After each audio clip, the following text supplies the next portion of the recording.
Salam əziz şagirdlər, mən Elnur müəllim, yenə sizlərə bərabərəm. Bugün də sizlərə çox möhtəşəm bir bölmənin, bir çoxumuzun yaralı yeri olan möhtəşəm bir bölmə, sintaktik əlaqələr bölməsinin izahını təqdim edirəm.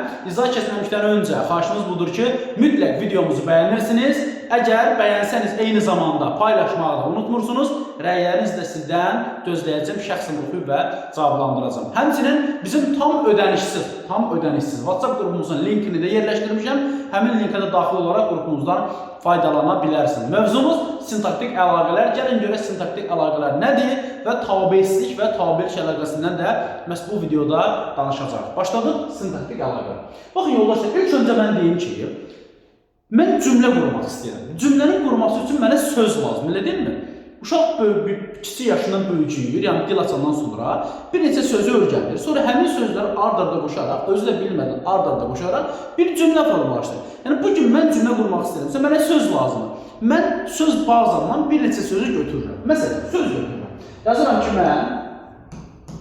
mən, ev, bir də get. 3 söz yazın əzizlər. Bax, bu 3 sözdən ibarət cümlə yarandı, hələ cümlə yaranmayıb, hələ sözdür. Mən söz götürdüm. Sözün cümləyə çevrilməsi üçün, yəni sözün cümləyə çevrilməsi üçün və cümlədə sözlər arasında əlaqənin yaranması üçün, bax, diqqətli olur, söz götürdüm. Mən əvvəl sözü cümləyə çevirməliyəm. Həmin cümlədə sözlər arasında əlaqə yaranmaq üçün mənə hər hansı bir vasitə lazım. Həmin vasitədə, yoldaşlar, şəkilçilərdir. Mən, məsələn, verilişlər, evə getdim. Baxın, yoldaşlar, mən evə getdim. Burada görmüş anın şəkilçisi, zaman şəkilçisi, şəxs olmağı, bunlar cümlədə əlaqəni bərpa edən, belə deyəklər, nüanslardır. Mən, ev, get. Cümlə deyil ki, bunlar sözdür. Demək, cümlədə sözün əmələ gəlməsi, pluslar, cümlədə sözlər arasında əlaqəni yaranması üçün mənə nə lazım, yoldaşlar? Şəkilçilər lazımdır. Aydın olun? Yəni, bir cümlənin formalaşması üçün, cümlədə sözlər arasında əlaqənin olması üçün mütləq mənə şəkilçi lazımdır. Mən, ev, get olmaz, mən evə getdim. Bu sintaktik əlaqə, yəni sözlər arasında mütləq hər hansı bir əlaqə olmalıdır. İndi həmin əlaqənin də, bu sintaktik əlaqənin də, əzizlər, bu sintaktik əlaqənin də Azərbaycan dilində 2 növü var. Birinci növ olur tabesizlik, baxın, tabesizlik. İkinci olur tabelilik. Tabelik. Biz bugün tabesizdən danışaq birinci, sonra tabeliyə keçək, hə? Başqa tabesiz. Ümumiyyətlə, yoldaşlar, tabesizlik əlaqəsi harada olur? Yadda saxlayaq ki, tabesizlik əlaqəsi, yadda saxlayaq ki, tabesizlik əlaqəsi bir olur həm cinslər arasında, baxın, həm cinslər arasında. İkinci tabesizlik əlaqəsi olur tabesiz mürəkkəb cümlə arasında. Tabesiz mürəkkəb cümlə arasında olur. Gəlin tabesizdən danışaq, sonra tabeliyə keçək. Bax, nəzər, həmcins üzvlərdə var, həmcinslər də var. Biz bunları qarışdırmırıq. Dəfələrlə din topluluq testində digər müəlliflərin vəsaitlərində bax, bununla bağlı suallaşır. Gəl görək həmcinslər arasında harda olur. Başladıq həmcinslər arasında. Bir, yazıram həmcinslər. Bir, qeyd edirəm həmcinslər. Həmcinslər. Baxın, yoldaşlar. Gəl görək həmcinslər arasında harda olur. Məsələn, yazıram ki, Əli və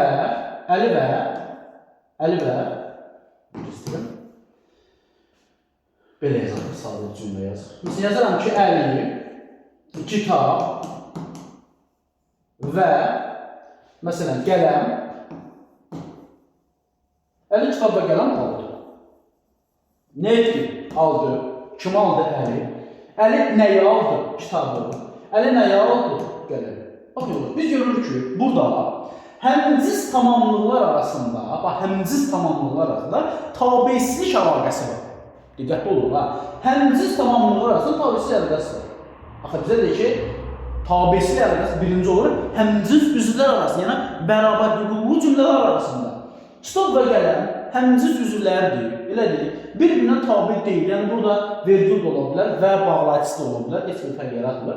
Və yadda saxlayın, burada həmciz üzvlər arasında tabesizlik əlaqəsi var. Bax, Əli kitab və qələm aldı, elə deyilmi? Kitab və qələm ifadəsi arasında həmcizlik var və həmciz üzvlər arasında tabesizlik əlaqəsi var. Diqqət var, burada artıq həmciz üzvlər arasında da, üzvlər arasında. Bəzən bizə sual düşə bilər ki, hansı cümlədə belə deyək də, üzvlər arasında olmasa da həmcinslik var. Bax, üzvlər arasında olmasa da həmcinslik var. Nə demək istəyir? Baxın, yoldaşlar. Yazıram ki, Əli, diqqətli olun, indi məntiqin deyəcəyimiz. Bax, yazıram ki, Əli kitabı və qələmi, Əli kitabı və qələmi alanda, məsələn, gördüm. Baxın, gördüm. Ne etdim? Gördüm. Ne zaman gördüm? Əli kitabı və qələmi alanda. Baxın, yoldaşlar. Bu cümlədə həmcinslik var. Bax, kitab da qələm. Amma bu cümlədə həmcins üzvlər arasında tabeçilik əlaqəsi yoxdur. Bu cümlədə tabeçilik əlaqəsi var. Kitab və qələm. Aydın oldu mu? Amma bu cümlədə üzvlər arasındadır. Çünki burada cəmi 2 üz var da, zərflikdən xəbərdir. Yəni sən ikinci zərfliyi görürsənmi? Deyəsən ki, 2 zərflik arasındadır. Və ya da sən burada qələm və kitabı tamamlıq deyə bilərsənmi? Xeyr, deyə bilməzsən. Bax, diqqətli olun. Gör hələ, səndən soruşur ki, hansı cümlədə həmcins üzvlər var və ya da tabeçilik əlaqəsi həmcins üzvlər arasındadır, yoxsa ümumiyyətlə tabeçilik əlaqəsi var? Burada tabeçilik əlaqəsi var, bəli. Amma həmcins üzvlər arasında deyil. Əgər səndən həmcins üzvlər soruşsa, bəli, bax, burada tabeçilik əlaqəsi həmcins üzvlər arasındadır. Amma mənim ikinci cümləmdə tabeçilik əlaqəsi var, amma həmcins üzvlər arasında deyil. Bax, buna da diqqətli olmaz. Bundan başqa, dil toplu testində dəfələr var, abituriyentlərimizin qarşısına çıxır. Məsələn, xitabın arasında xitabın həmcinsliyi var və tabeçilik əlaqəsi var. Amma həmcins üzv deyil, ha. Dost, yazıram ki, Əli və Rəsul. Bax, baxın, yoldaşlar. Əli və Rəsul. Əli və Rəsul. Məsələn, gəlin. Bəli, burada tabeçilik əlaqəsi var. Bəli, burada tabeçilik əlaqəsi var. Amma tabeçilik əlaqəsi həmcins üzvlər arasında deyil. Çünki xitab baxı cümlə üzvü deyil. Bax, demək istəyirəm ki, sizdən görün soruşsa ki, hansı cümlədə tabeçilik əlaqəsi var? Bəli, burada tabeçilik əlaqəsi var. Burada da tabeçilik əlaqəsi var. Burada da tabeçilik var. Bu, hər üç cümlədə, baxın, yoldaşlar. Hər üç cümlədə tabeçilik əlaqəsi var. Bəli, birincidə də var, Əli kitab və qələmi aldı. Əli kitabı və qələmi alanda gördüm. Əli və Rəsul gəlin. Bu cümlələrin üçündə də tabeçilik əlaqəsi var, sözsüz. Amma bizdən soruşsa ki, tabeçilik əlaqəsi üzvlər arasındadır. Üzvlər arasında isə ancaq bir dənə birincisidir. Çünki burada cümlə üzvləri var. Bizdən soruşsa ki, hansı cümlədə tabeçilik əlaqəsi həmcins üzvlər arasındadır, götürürsən ancaq biri. Amma mənə desə ki, hansı cümlədə tabeçilik əlaqəsi var? Üçündə də tabeçilik əlaqəsi var. Amma yalnız birincidə həmcins üzvlər arasındadır, digərlərində isə həmcins üzvlər arasında deyil. Çünki burada həmcins üzv yoxdur, xitab da üzv hesab olunmur. Amma üçündə də tabeçilik əlaqəsi var. Bax, buna da siz diqqətli olmalısınız. Bu birinci. Biz dedik ki, tabeçilik əlaqəsi olur həmcins üzvlər arasında, yəni üzvlər arasında. İkinci olur tabeçsiz mürəkkəb cümlə arasında. Gəldik indi tabeçsiz mürəkkəb cümlə. Baxın, tabeçsiz mürəkkəb cümlə, biz mürəkkəb cümlə video izahı da var, yer gəlmişdən deyib YouTube kanalımızda. Mütləq buna da baxın, unutmayın. Tabeçsiz mürəkkəb cümlə. Biri digər nasıl deyil, bərabər hüquqludur. Məsələn, sadə bir cümlə yazıram. Yazıram ki, Əli gəldi. Əli gəldi, məsələn, onu gördü. Əli gəldi, onu gördü. Bəli, burada iki cümlə var. Bir, Əlinin gəlməyidir. İki, mənim onu görməyimdir. Bu cümlədə birinci cümlə ikinci cümləyə tabedir və bunlar arasında tabeçsizlik əlaqəsi var və tabeçsiz mürəkkəb cümlənin bütün məna növlərində orada var idi, zaman var idi, aydınlaşdırma və s. Yəni tabeçsiz mürəkkəb cümlə, birinci cümlə ilə ikinci cümlə arasında sözlər arasında bəzən qaynadır. Burada gəldi ilə onu arasında xeyr. Birinci cümlə ilə ikinci cümlə arasında, birinci cümlə ilə demək, birinci cümlə ilə, baxın, birinci cümlə ilə ikinci cümlə arasında, burada iki cümlə görürəm də, bir cümlə onu gördüm, bir cümlə Əli gəldi. Əli gəldi, onu gördüm. Bu iki cümlə arasında tabeçsiz əlaqəsi var. Yəni, tabeçsiz mürəkkəb cümlələrdə Hər iki cümlənin arasında tabesizlik əlaqəsi var. Bax, buna da diqqətli olmalıyıq. Bu belə. Sonra yoldaşlar gəlişlə, bu tabesizlik əlaqəsi. İkinci gəlişlə yoldaşlar, tabelik əlaqəsi. Demək ki, biz bildik ki, tabesizlik əlaqəsi iki yerdə olur. Həmcinslər arasında, həmcinslər üzv ola da bilər, olmaya da bilər. İkinci olur, tabesi mürəkkəb cümlə arasında. Bu bir. İkinci gəlir yoldaşlar, tabelik əlaqəsi. Yazıram. Tabelik. Təbii ki, tabelik əlaqəsində abituriyentlər üçün demək, həm də MİQ və sertifikasiya imtahanı hazırlaşan müdavimlər üçün də tabelik əlaqəsində uzlaşmanı saxlayıblar, idarə ilə yanaşmanı çıxardıblar. İdarə və yanaşma barədə sizə suallar düşməyəcək, uzlaşmadan suallar düşəcək. Gəlir uzlaşma. Nə uzlaşma yoldaşlar? Bax, ümumiyyətlə biz uzlaşmanı harada tapacağıq? Uzlaşmanın göstəricisi nədir? Bir yazıram uzlaşma. Baxın yoldaşlar. Uzlaşma. Biz bilməliyik ki, uzlaşmanın göstəriciləri deyəndə, uzlaşmanın göstəricisi deyəndə, demək, belə ola bilər. Demək, ola bilər nə? Mənsubiyyət şəkilçisi, baxın, mənsubiyyət şəkilçisi ola bilər, sonra ola bilər, şəxs sonluq ola bilər, eyni zamanda lar şəkilçisi ola bilər, şəxs sonluq ola bilər. Demək, nəyə diqqət olur yoldaşlar? Bax, bu bunların göstəricisi. Yəni, uzlaşmanın göstəricisi deyəndə mənə mənsubiyyət şəkilçisi ola bilər, şəxs sonluq ola bilər və s. Biz indi uzlaşmanı harada tapacaq? Bildik ki, bu bunun göstəricisi. Bəs uzlaşmanı mən harada tapam? Ya da sən yoldaş, uzlaşmanı tapmalısan birinci harada. Uzlaşma birinci harada olur yoldaşlar? Birinci olur. Demək, mübtəda var. Baxın, mübtəda və xəbər arasında olur. Xəbər hər halda, istənilən halda mübtədadan asılı olur. Oxşar arasında bax, budur çəkirsən.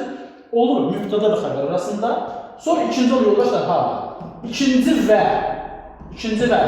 üçüncü növ arasında. İkinci və üçüncü növ arasında. Bəzən ola bilər, feili birləşmənin arasında ola bilər. Yazıram, feili birləşmə. Bax, bunun arasında ola bilər. Demək, uzlaşmanın göstəricisi mənsubiyyət şəkilçisidir, şəxs sonluğudur, mürəkkəb mübtəda və xəbər arasında olur, ikinci, üçüncü növdə olur və feili birləşmə arasında ola bilər. Gəldik indi bir mübtəda xəbər arasında bir-birini mən sizə göstərim. Bu belə. Yəni, mübtəda xəbər arasında harada olur? Məsələn, yazıram ki, baxın, mən evə gedirəm. Baxın, nəyə gedirəm? Kim gedir? Mən haraya? Evə. Burada yoldaşlar, xəbər və mübtəda arasında uzlaşma əlaqəsi var. Və uzlaşmanın göstəricisi nədir burada? Baxın yoldaşlar, şəxs sonluğu. Baxın yoldaşlar, şəxs sonluğu. Demək, mübtəda və xəbər arasında uzlaşma əlaqəsi var. Burada, gör nə deyir? Bax, deyir ki, bu tərifini deyirsə, deyir ki, əsas sözün tərəfi, burada təbii ki, mübtəda əsasdır ki, oxşarası mübtədaya tərəf çəkmişəm də. Əsas sözün tələbi ilə aslı söz, və diqqətli oluruq, əsas sözün tələbi ilə aslı söz onunla şəxsi və kəmiyyəti görə uzlaşır. Uzlaşdığı şəxsi görə mən gedirik demədim ki, mən gedirəm dedim də, şəxsi kəmiyyəti uzlaşdı, aydın olur mu? Mən gedirik desəydim, kəmiyyətini də pozardım, şəxsini də pozardım. Mübtədanın xəbər arasında olub uzlaşma əlaqəsi. Plus da ola bilərmi? İkinci növ, üçüncü növ dedik. Məsələn, yazıram ki, sənin oğlun, baxın, sənin oğlunun gəldi. Belə deyirlər, burada da uzlaşma əlaqəsi var. Bax, mübtəda və xəbər arasında uzlaşma əlaqəsi var. Elə plus da ikinci və üçüncü növdə nə etdi gəldi? Bax, nə etdi gəldi? Kim gəldi? Sənin oğlun. Bəli, bunların arasında da uzlaşma əlaqəsi var. Uzlaşma əlaqəsinin birinci tərəf əsas tərəfdir, ikinci tərəf asıl tərəfdir. Yenə də baxın, oxşarısı bu istiqamətdə seçirəm. Öyle yollaşma sənin oğlun ifadəsində yəni uzlaşma əlaqəsi var. Uzlaşma əlaqəsi ikinci növdə ola bilər, üçüncü növdə ola bilər. Sənin oğlun üçüncü növdə, ikinci növdə yaza bilərəm. Məsələn, yazaram ki, dağ havası, baxın, dağ havası, məsələn, təmizdir. Dağ havası təmizdir. Təmizdir. Nə təmizdir? Dağ havası. Bəli, burada da dağ havası ifadəsində hava sözü dağ sözünə tabidir və bunlar arasında uzlaşma əlaqəsi var. Yəni, uzlaşma əlaqəsini mən harada axtaracam? Mübtəda və xəbər arasında axtaracam. İstənilən halda uzlaşma əlaqəsində birinci tərəf olur əsas tərəf və oxşarası asıldan əsasa tərəf çəkilir, yadda saxlayırıq və olur ikinci növ, üçüncü növ arasında. Mübtəda xəbər arasında olan uzlaşmanın göstəricisi olacaq şəxs onluqları, eyni zamanda ikinci növdən üçüncü növ arasında olacaq hal şəkilçisi və mənsub şəkilçisi bax uzlaşmanın göstəricisi. Bax diqqətli olacaq ki, hal və demək mənsub şəkil uzlaşmanın göstəricisi. Bax buna da biz diqqətli olmalıyıq ki, sənin növün, üçüncü növün arasında biz burada məhz demək uzlaşmanı görəcəyik. Gördük ki, burada sənin növün gəldi ifadəsində biz görürük ki, burada demək mənsub şəkilçisi var. Bax üçüncü növdür.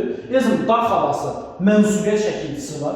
Mənsubiyyət şəkilçisi var. Eyni zamanda bu da sənin göstəricisi. Yəni yadda saxlayaq ki, biz mübtada və xəbər arasında uzlaşmanı deyilsə biz mübtada və xəbər arasında axtaracaq.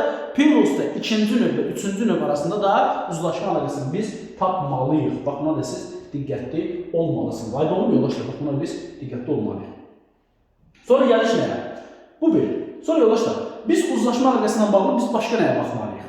Baxın, feili birləşmədə ola bilər. Harada ola bilər? Bax, feili birləşmə. Məsələn, yazıram ki, sənin, baxın, yazıram ki,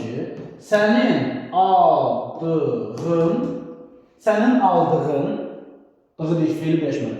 Sənin aldığın, məsələn, budur. Sənin aldığın budur. Bəli, burada da uzlaşma əlaqəsi var, o diqqətli olacaq. Sənin aldığın budur. Feili birləşmə təbii ki, bunun da arasında demək uzlaşma əlaqəsinin göstəricisi var. Buna da biz diqqətli olmalıyıq. Sonra gəliş nəyə? Uzlaşma əlaqəsindən bağlı biz nəyə diqqətli olacağıq? Demək, idarə yanaşmayı izah etmədim, çünki proqramdan çıxarılıb. Bəzən bizə şəxsi görə uzlaşma, kəmiyyətli görə uzlaşma prinsipi var, buna diqqətli olacaqsın. Əgər söhbət uzlaşma əlaqəsindən gedirsə, buna diqqətli olun. Əgər söhbət uzlaşma, baxın, əlaqəsindən gedirsə söhbət, mütləq saxlayacaq. Təkdədirsə mübtəda, xəbər təkdə, cəmdədirsə cəmdə. Burada istər insan olsun, istər canlı olsun, cansız olsun, heyvan anlaşılsın, aidiyyəti yoxdur. Təkdədirsə təkdə, cəmdədirsə cəmdə. Bunu normalara qarışdırma. Normalar tam başqa bir mövzuda onu inşallah keçəcək. Uzlaşma əlaqəsinin tələbi nədir? İnsan olsun, heyvan olsun, canlı olsun, cansız olsun, daş olsun, taxta olsun, dəmir olsun, nə olur olsun. Mübtəda təkdədirsə, xəbər təkdə. Mübtəda cəmdədirsə, xəbərdə cəmdə. Bax, buna biz diqqətli olmalıyıq. Nə demək istəyir? Məsələn, yazıram ki, baxın, uşaqlar cəmdədir, nə olmalıdır? Gəldilər. Uşaqlar gəldilər. Cəmdədir, cəmdə. Və yaxud da şimdi məsələn, yazıram ki, məsələn, quşlar uçduyor, uçdular. Uçdular.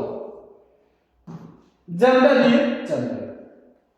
Və məsələn, cansız bir yazarım.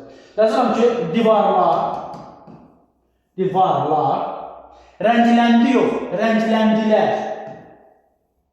Rəngləndilər. Fərqi yoxdur. Canlı olur, cansız olur, nə olur olsun. Təkdədirsə, təkdə, cəmdədirsə, cəmdə. Aydın oldu mu? Ay müəllim, insan anlaşını bildirən belə olur, heyvanda elə olur. Onun bu mövzuya qətiyyən aidiyyəti yoxdur. O normalar dərsidir. O tamam başqa mövzuda inşallah o barədə danışacaq. Yəni, bunun qaydası budur. Təkdə, cəmdəsə, cəmdə bitdi. Bunu bilərəkdən bəzən biz harada çətinlik çəkirik. Baxın, əzizlərim. Məsələn, ya da saxlamayın nə? Əgər sənin mübtadan söz birləşməsini ifadə olunubsa, nə demək istəyirəm? Bax, yazıram ki, onların hamısı gəldi, nə olmalıdır? Gəldi, yoxsa gəldilər? Təbii ki, gəldi, niyə görə? Niyə ki, gəldi? Kim gəldi onların hamısı? Ay mənim, onlarda. Yadda saxlayın, cümlədə söz birləşməsini ifadə olunsa, sən bunun əsas tərəfinə bax. Bu əsas tərəf deyil. Bunun əsas tərəfi təkdədirsə, xəbəri verir təkdə. Əsas tərəf cəmdədirsə, xəbəri verir cəmdə. Yəni, bunun xəbərin təkdə və cəmdə olmasının söz birləşməsinin əsas tərəfi göstərir. Əsas tərəf təkdədirsə, təkdə, cəmdədirsə, cəmdə. Aydın olur mu? Və yaxud da. Məsələn, yazıram ki, bax, bizim uşaqlar, sən heç qalır gəldi yazan bilməsin, nə olmalıdır?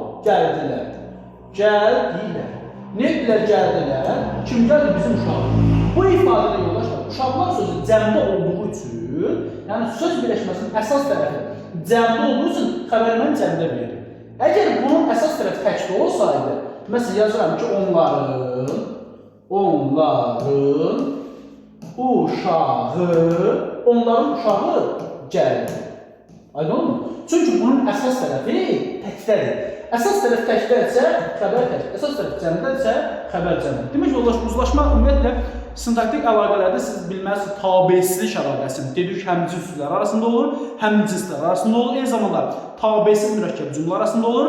Plus da nə dedik biz? Tabelik əlaqəsində də siz uzlaşmanı bilməlisiniz. Uzlaşma da harda olur? Mübtəda və xəbər arasında olur. Eyni zamanda ikinci və üçüncü növ arasında olur. Uzlaşmanın göstəricisi nədir yoldaşlar? Dedik ki, mənsubiyyət şəkilçisidir və şəxs olmalıdır. Bax, buna da biz diqqətli olmalıyıq. Bu belə. Başqa bir cümlə deyil ifadə olaraq. Bəzən yoldaşlarımız mübtədanın xəbər arasına baxırlar, ikinci, üçüncü növ arasına bəzən baxmırlar. Nədir problem? Baxın yoldaşlar. Məsələn, yazıram ki, bir ifadə yazıram. Onların hamısı, yəni bunu ifadə yazıram, hamısı, baxın, gəldi. Nədir gəldi? Kim gəldi onların hamısı? Görək ki, burada neçə uzlaşma var? Baxın yoldaşlar.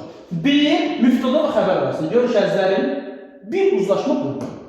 Bax, bir uzlaşma burada. Bərabər bir, plus. Eyni zamanda, üçüncü növün arasında uzlaşma yoxdur. Sənin bir dənə uzlaşma buradadır da yoldaşlar.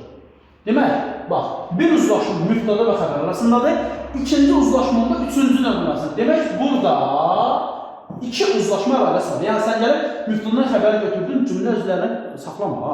Cümlə üzvlərini baxırsan, mübtəda xəbər arasına baxırsan. Demək, bu ifadə demək, iki uzlaşma əlaqəsi var. Və yaxud başqa bir ifadə yazıram. Yazıram ki, sənin oğlun, məsələn, mənim tanışımdır. Baxın, mənim tanışımdır. Tanışımdır. Baxın, yoldaşlar. Kimdir? Mənim tanışımdır. Xəbər. Kim mənim tanışımdır? Sənin oğlun. Sənin oğlun mənim tanışımdır. Baxın, diqqətli olacaq. Görürsünüz, burada neçə uzlaşma var. Baxın, yoldaşlar. Bir, mübtəda və xəbər arasında. Bu bir. Bir plus. Bir, sənin oğlun, üçüncü növdə. Bir dənə burada. Üzərinə bir. Bir də mənim tanışım, bir dənə üçüncü növ burada var axı. Sənin mübtədanda üçüncü növdə, xəbərin də üçüncü növdə. Burada bir uzlaşma, burada bir uzlaşma. Plus, mübtəda və xəbər arasında da bir uzlaşma. Demək ki, burada üç uzlaşma olur. Bir uzlaşma bu üçüncü növdə, bir uzlaşma bu üçüncü növdə, bir uzlaşma da mübtəda və xəbər arasında. Demək ki, burada bərabərdir. Demək, üç uzlaşma əlaqəsi var.